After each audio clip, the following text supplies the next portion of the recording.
Hello बच्चों, कैसे हो आप लोग। आशा करते हैं कि आप लोग अच्छे होंगे, स्वस्थ होंगे और अपनी पढ़ाई को अच्छे से कर रहे होंगे। चलिए आज हम लोग देखते हैं प्रश्नावली 5.2। ठीक है, क्या कर रहा है क्वेश्चन नंबर 1 के निम्न संख्याओं का वर्ग ज्ञात कीजिए। ठीक है, पहला दिया है 32, हमें 32 का स्क्वायर निकालना है। ठीक है ना, वर्ग निकालना है। तो 32 यहाँ पे लिखते हैं और यहाँ पे स्क्वायर देते हैं। ठीक है ना, यहाँ देखिए सबसे पहले क्या करेंगे, इस 2 का स्क्वायर करेंगे। ठीक है, 2 का स्क्वायर कितना होता है 4। ठीक है ना, उसके बाद क्या करते हैं, इस दोनों को गुना करते हैं आपस में। तो 3 दूना 6, इस 6 से ना, ठीक है, जितना आया इसमें 2 से गुना करते हैं। तो 6 दूना कितना हुआ 12, 12 के 1। ठीक है ना, 12 के 2 हासिल 1। ठीक है, अब क्या करेंगे, तीसरा पॉइंट, तीसरा बार में इस 3 का स्क्वायर करेंगे। तो 3 का स्क्वायर कितना होता है 9, और 9 में एक हासिलिया जोड़ेंगे तो कितना होगा 10। ठीक है, तो ये आएगा हमारा 10 24। ठीक है ना, फिर नेक्स्ट देखते हैं 35। ठीक है, तो याद कीजिए 35 को हमने बताया था क्या, कि जिसके इकाई स्थान पे अगर 5 होता है उसको निकालना आसान है। कैसे, तो ये 5 वाला का स्क्वायर, ठीक है, 25 हो जाएगा, इसमें एक जोड़ देते हैं तो 3 1 4 हो जाएगा, फिर इसी से गुना कर देंगे, 4 3 12। तो ये आ जाएगा हमारा कितना, ठीक है, 35 का स्क्वायर 12 25। ठीक है ना, अब देखिए 86 का, यहाँ पे आएंगे 86 का स्क्वायर निकालने। ठीक है ना, तो 6 का स्क्वायर मारेंगे तो कितना होगा 36। ठीक है, तो 36 के क्या लिखेंगे 6 हासिल 3। अब क्या करेंगे, 8 और 6 को गुना करेंगे, 8 6 कितना हुआ 48। ठीक है, और फिर 48 से क्या करेंगे, इस 2 में गुना करेंगे। तो 8 6 48 हुआ था, 48 में 2 से गुना करेंगे तो 96 हो जाएगा, और हासिल कितना था 3। तो 96 से 3 कितना हो गया 99, 99 के 9 हासिल 9। ठीक है, अब क्या करते हैं, इस 8 को, ठीक है, स्क्वायर मारते हैं। 8 का स्क्वायर क्या होता है 64, और 64 में 9 जोड़ेंगे तो कितना हो गया 64 6 70, और 7 3 73। ठीक है ना, तो 86 का स्क्वायर हमारा 73 96 आएगा। ठीक है ना, फिर देखते हैं 93 का, जब 93 का स्क्वायर करेंगे, ठीक है ना, तो 3 का स्क्वायर सबसे पहले करेंगे, जब 3 का स्क्वायर करेंगे तो 9। ठीक है, फिर 9 और 3 को गुना करेंगे तो 9 3 के 27, और 27 में 2 से गुना करेंगे तो कितना आएगा 54, 54 के 4 हासिल 5। फिर तीसरा स्टेप में क्या करेंगे, इन 9 का स्क्वायर करेंगे, तो 9 का स्क्वायर करेंगे तो 81, और 81 5 कितना हो गया 86, 81 5 86। ठीक है, तो इसका आएगा 86 49। ठीक है ना, फिर आइए देखते हैं क्वेश्चन नंबर 5 को। क्या कह रहा है क्वेश्चन नंबर 5, 71 का स्क्वायर निकालना है। तो 71 का स्क्वायर निकाल लेंगे, तो 1 का स्क्वायर करेंगे तो 1 होगा। उसके बाद क्या करेंगे, 7 और 1 को गुना करेंगे, तो 7 कहने 7, और दूना 14, 14 के 4 हासिल हासिल 1। फिर 7 का स्क्वायर करेंगे तो 49, और 1 जोड़ेंगे तो 50। ठीक है ना, यानी 71 का स्क्वायर करेंगे, ठीक है, स्क्वायर करेंगे तो हमें क्या मिलेगा 50 41। ठीक है ना, फिर देखिए 46 का, 46 का स्क्वायर करेंगे तो 6 का स्क्वायर करेंगे तो 36, 36 के 6 हासिल 3। फिर 6 चौका 24, 24 दूना 48, 48 3 51, 51 के 1 हासिल 5। फिर 4 का स्क्वायर करेंगे तो 16, और 16 5 21, यानी 21 16। ठीक है ना, चलिए इसको नोट कर लीजिए। फिर देखते हैं क्वेश्चन नंबर 2 को।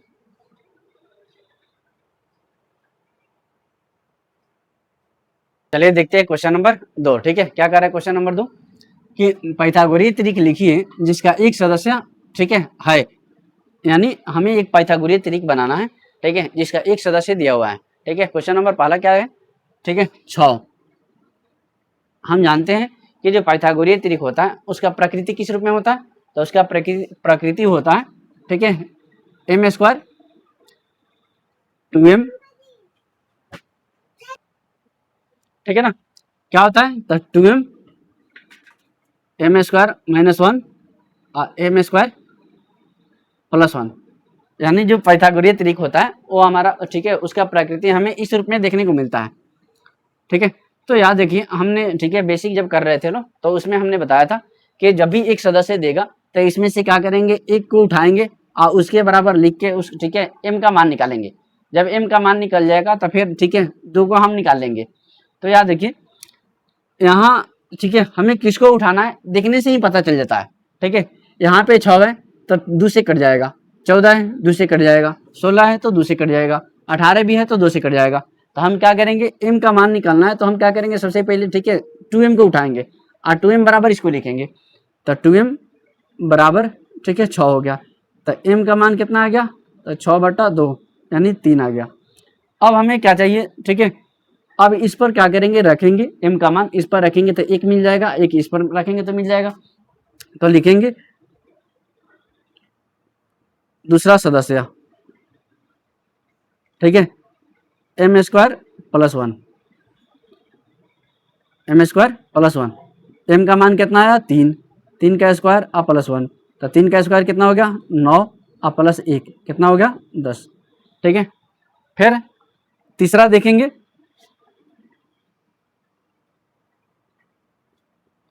तीसरा तो m² - 1, तो m का मान 3 है तो 3 का स्क्वायर -1, तो 3 का मान ठीक है 3 का स्क्वायर कितना हो गया 9 और 9 में से 1 हटा देंगे तो 8, ठीक है ना। यानी हमारा जो पाइथागोरीय त्रिक बना वो किस रूप में है,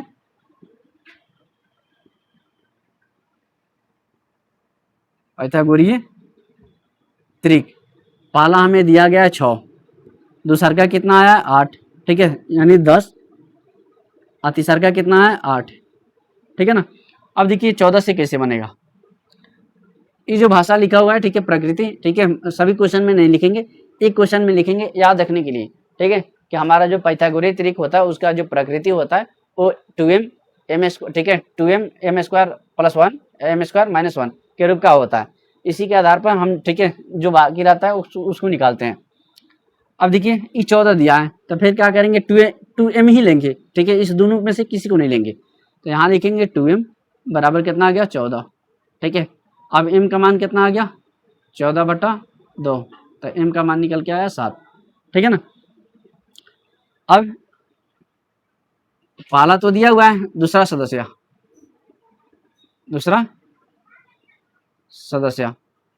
कैसे निकलेगा, तो m² - 1, ठीक है m का मान कितना है 7, तो 7 का स्क्वायर करेंगे -1, तो 7 का स्क्वायर करेंगे तो कितना मिलेगा 49, 49 का में से 1 घटाएंगे तो 48, ठीक है ना।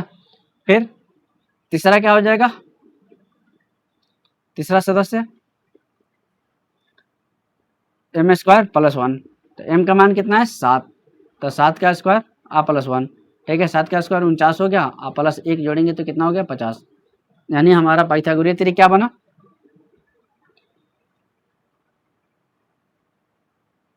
पाइथागोरीय त्रिक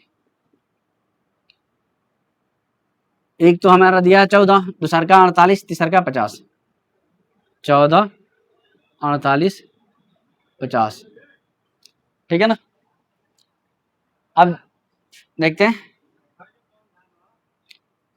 16 का लिखेंगे 2m बराबर 16, तो m के मान कितना आएगा 16/2 यानी 8। तो दूसरा सदस्य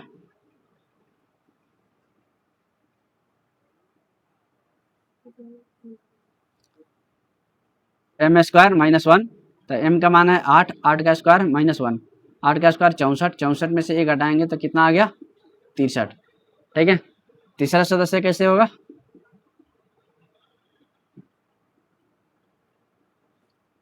m² + 1, ठीक है तो m का मान है 8, 8 का स्क्वायर +1, 8 का स्क्वायर हो गया 64 और +1 कितना हो गया 65। तो पाइथागोरीय त्रिक क्या बना,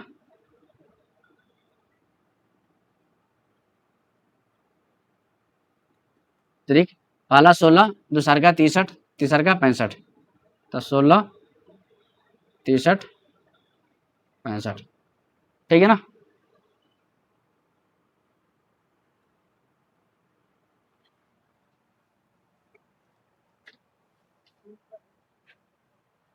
चलिए देखते हैं एक बच गया है, ठीक है ना 18, तो 2m बराबर लिखेंगे 18, तो m का मान कितना आएगा 18/2 यानी 9, ठीक है।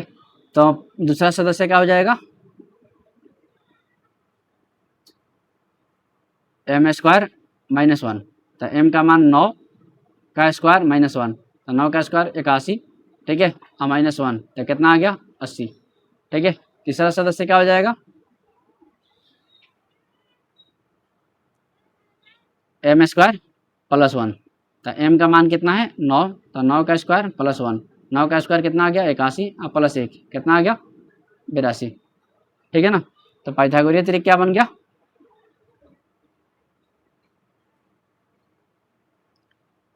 त्रिक। ठीक है, क्या बना, तो पहला है 18, दूसरा का कितना आया 80, तीसरा का कितना आया 82। ठीक है ना। तो चलिए नोट कर लीजिए। ठीक है, इसी के साथ आज की क्लास को समाप्त करते हैं। ठीक है, मिलते हैं फिर नेक्स्ट क्लास में, तब तक के लिए ओके बाय।